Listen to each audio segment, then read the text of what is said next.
بہت سارے لوگ معاشرے کے اندر شکایت کرتے ہیں کہ ہماری دعا قبول نہیں ہوتی، ہم بڑی بار دعا مانگ چکے ہیں تو ہماری دعا جو ہے وہ قبول نہیں ہو رہی، پے تکمیل تک نہیں پہنچتی، یا ہماری خواہش، ہماری آرزو یا جو بھی ان کی چاہت ہے وہ پوری نہیں ہوتی۔ تو ہمیں کوئی ایسا وظیفہ بتائیں کہ اگر ہم وہ کریں، یا دعا کے کوئی ایسے کلمات بتائیں کہ اگر ان کے ساتھ ہم دعا مانگے تو ہماری دعا قبول ہو جائے۔ تو آقا علیہ الصلوۃ والسلام نے صحابہ کو تعلیم فرمائی تھی اور بتایا تھا کہ میں آپ کو ایسے کلمات بتاتا ہوں کہ ان کلمات کے ساتھ کسی بھی مقصد کے لیے جو بندہ اللہ کی بارگاہ میں دعا کرے گا تو اس شخص کی دعا قبول ہو جائے گی، بشرطے کہ دیگر شرائط جو دعا کی ہیں وہ بندے نے پوری کی ہوئی ہوں۔ یہ نہ ہو کہ ان شرائط کے اندر کوئی خلل یا خرابی آ رہی اور پھر دعا مانگ رہا ہو، جیسے رزق کے معاملے میں کہ حرام کو تو دعا قبول نہیں ہوتی،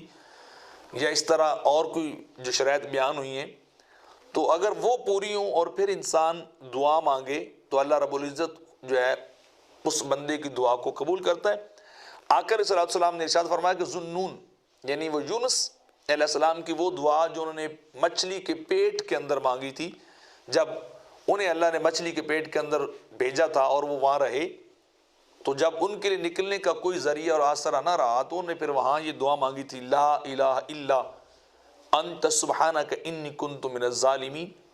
یہ دعا اگر انسان مانگے تو میرے آقا فرماتے جو مقصد بھی ہو، جس طرح کی دعا بھی ہو، جو شرائط کے ساتھ ہو،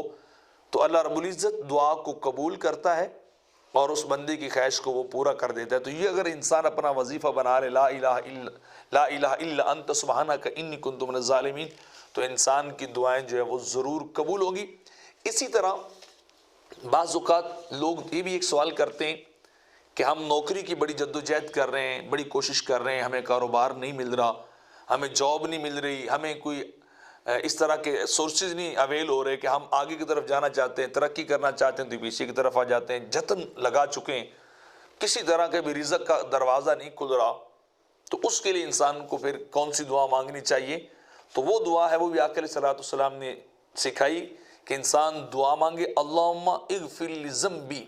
ووسع لی فی داری وبارک لی فی رزقی، کہ اے اللہ تو میرے گناہوں کو معاف کر دے اور میرے گھر کو وسیع فرما اور میرے رزق میں برکتیں عطا فرما۔ اگر اس کو آپ جو ہے طاق عدد میں معمول کے ساتھ مسلسل اگر پڑھنا شروع کریں گے تو انشاءاللہ اللہ جو ہے وہ انسان کے رزق کا دروازہ کھولے گا، اس کے لیے جاب نوکری کا دروازہ جو ہے وہ کھلے گا اور رزق جو ہے وہ اس بندے کی طرف آنا شروع ہو جائے گا۔